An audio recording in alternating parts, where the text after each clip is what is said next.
പക്ഷെ പ്രണയത്തിൻ്റെ പരിണതി എന്താണ്? വളരെ ചുരുങ്ങിയ നിമിഷത്തെ ദുഃഖത്തെ അവൻ നെഞ്ചോട് ചേർന്നു. ഞാനിതായിരുന്നില്ല പ്രതീക്ഷിച്ചത്. സന്തോഷത്തെക്കാൾ കൂടുതൽ എന്നെ കീഴ്പ്പെടുത്തിയിരിക്കുന്നത് സന്താപമാണ്. ഒന്നുകിൽ വിധിയെക്കുറിച്ചുള്ള വിലാപം.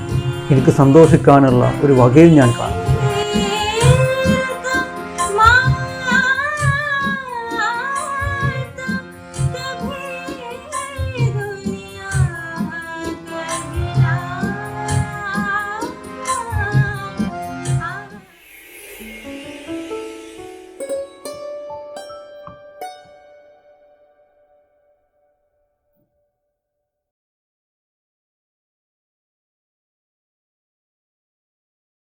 വരിയാഴത്തിലേക്ക് സ്വാഗതം. മനുഷ്യനെ വല്ലാതെ കൊതിപ്പിക്കുന്ന ഒരു വാക്കാണ് പ്രണയമെന്നത്. ആ വാക്ക് അവനിൽ നൈർമല്യം കൊണ്ടുവരും. അവൻ്റെ ഉള്ളിൽ ഒളിഞ്ഞിരിക്കുന്ന ആർദ്രതയെ അത് പുറത്തേക്ക് കൊണ്ടുവരും. ഒരാളുമായി പ്രണയത്തിലാവുക എന്നതിൽ പരം ആനന്ദം മറ്റെന്താണെന്ന് ചിലപ്പോൾ അവൻ ചോദിച്ചു പോയെന്ന് വരും. പക്ഷെ പ്രണയത്തിൻ്റെ പരിണതി എന്താണ്? അത് വലിയൊരു ചോദ്യമാണ്. ഒരിക്കൽ ആനന്ദിച്ചിരുന്ന നിമിഷങ്ങൾ പ്രണയം അവസാനിച്ചതിന് ശേഷം ദുഃഖത്തിൻ്റെ ഭാവമണിയുന്നു എന്നുള്ള ഒരു വലിയ അത്ഭുതം നമുക്കതിൽ കാണാൻ കഴിയും. പ്രണയത്തിൻ്റെ പേരിൽ സന്തോഷിക്കുകയല്ലേ വേണ്ടത് എന്നൊരു ചോദ്യം. പക്ഷെ സന്തോഷിക്കുകയാണോ എല്ലായ്പ്പോഴും സംഭവിക്കുന്നത്? അതങ്ങനെ അല്ല എന്ന് കാണാൻ കഴിയും. മനുഷ്യനെ, അവൻ്റെ ഓർമ്മയെ ഏറ്റവും കൂടുതൽ സ്വാധീനിക്കുന്നത് ദുഃഖങ്ങളാണ് എന്ന് പറയാൻ പറ്റും. നമ്മൾ ജീവിക്കുന്ന ജീവിതത്തിൽ 80% ആനന്ദത്തിലായിരുന്നാലും നമ്മെ തലോടിപ്പോയിട്ടുള്ള 20% ദുഃഖങ്ങളെക്കുറിച്ചാണ് മനുഷ്യൻ ആവലാതിപ്പെടുന്നത്. പ്രണയത്തിൻ്റെ കാര്യത്തിൽ അങ്ങനെയാണ്. സന്തോഷകരമായി ജീവിച്ചു തീർത്ത ഒട്ടനവധി നിമിഷങ്ങളെ മാറ്റി നിർത്തി വളരെ ചുരുങ്ങിയ നിമിഷത്തെ ദുഃഖത്തെ അവൻ നെഞ്ചോട് ചേർത്തു. പ്രണയത്തെ ചൊല്ലി ദുഃഖിക്കുന്ന ആളുകൾ നമ്മുടെ മുമ്പിൽ ഇഷ്ടം പോലെയുണ്ട്. ഷക്കീൽ ബദായിനി എന്ന് പറയുന്നൊരു കവിയുണ്ട്. അദ്ദേഹത്തിൻ്റെ വളരെ പ്രസിദ്ധമായ ഒരു ഗസൽ, എ മൊഹബ്ബത്ത് തെരെ അഞ്ചാം പേ रोना आया, जाने क्यों आज तेरे नाम पे रोना आया.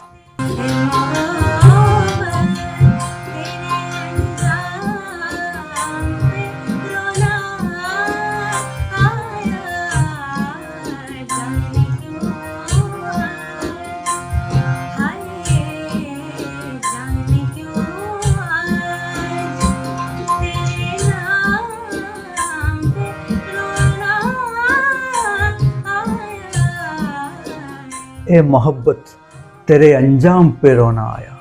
ए പ്രണയമേ, നിൻ്റെ ഈ പരിണതി, നീ ഇപ്പോൾ എത്തിപ്പെട്ടിരിക്കുന്ന ഈ ഒരു അവസ്ഥ, അതെന്നെ വല്ലാതെ കണ്ണീരണിയിക്കുന്നല്ലോ. ഞാനിതായിരുന്നില്ല പ്രതീക്ഷിച്ചത്. ആനന്ദത്തിൻ്റെ നിമിഷങ്ങൾ, പ്രണയത്തിലായിരിക്കെ ആത്മാവണിയുന്ന കുളിര്, അതായിരുന്നു എന്നെ നയിച്ചത്. പക്ഷെ ഇപ്പോൾ നോക്കൂ, ഞാനിതാ കണ്ണീരണിഞ്ഞിരിക്കുന്നു. സന്തോഷത്തെക്കാൾ കൂടുതൽ എന്നെ കീഴ്പ്പെടുത്തിയിരിക്കുന്നത് സന്താപമാണ്. ഏ പ്രണയമേ, ഈ കണ്ണീരണിയുക എന്നുള്ള പരിണതിയായിരുന്നില്ല ഞാൻ ആഗ്രഹിച്ചിരുന്നത്. നോക്കൂ, ഞാനിപ്പോൾ കണ്ണീരിൽ കുടിച്ചിരിക്കുകയാണ്. ജാനെ ക്യൂ ആജ് തെരെ നാം പേ रोना आया. ഒരിക്കലും നിൻ്റെ പേരിൽ ഞാനൊരു കണ്ണീരണിയേണ്ട ആളായിരുന്നില്ല. പ്രണയമെന്ന് കേൾക്കുമ്പോൾ സന്തോഷിച്ചിരുന്ന, ആനന്ദിച്ചിരുന്ന ഒരു മനസ്സാണ് എൻ്റേത്. പക്ഷെ നോക്കൂ, ഞാനിപ്പോൾ കണ്ണീരിലാണ്. എനിക്കത് മനസ്സിലാവുന്നേയില്ല. ജാനെ ക്യൂ ആജ് തെരെ നാം പേ रोना आया. നിൻ്റെ പേരിൽ ഞാൻ ഏറ്റവും കൂടുതൽ സന്തോഷിക്കേണ്ട നിൻ്റെ പേരിൽ ഞാൻ ഇന്ന് എന്തുകൊണ്ടാണ് ഇങ്ങനെ കണ്ണീരിൽ ആഴ്ന്നു നിൽക്കേണ്ടി വരുന്നത് എന്ന് എനിക്ക് മനസ്സിലാകുന്നേയില്ല. പ്രണയത്തെ വളരെ ആത്മാർത്ഥമായി സമീപിച്ച, അതിൽ ആനന്ദം കണ്ടിരുന്ന ഒരു യുവാവിൻ്റെ, ഒരു മനസ്സിൻ്റെ ഒരു ആത്മകഥമാണ്, ഒരു വിലാപമാണ് യഥാർത്ഥത്തിൽ ഈ ഗസലിൻ്റെ മത്ല എന്ന് പറയുന്നത്. ഷക്കീൽ ബദായിനി വളരെ മനോഹരമായാണ് അത് എഴുതി ചേർത്തിട്ടുള്ളത്. അതിനുശേഷം അദ്ദേഹം പറഞ്ഞു വെക്കുന്നൊരു ഈരടിയുണ്ട്. कभी तकदीर का मातम, कभी दुनिया का गिला, मंजिले इश्क में हर गाम पे रोना आया.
കഭി തഖ്ദീർ ക മാത്തം.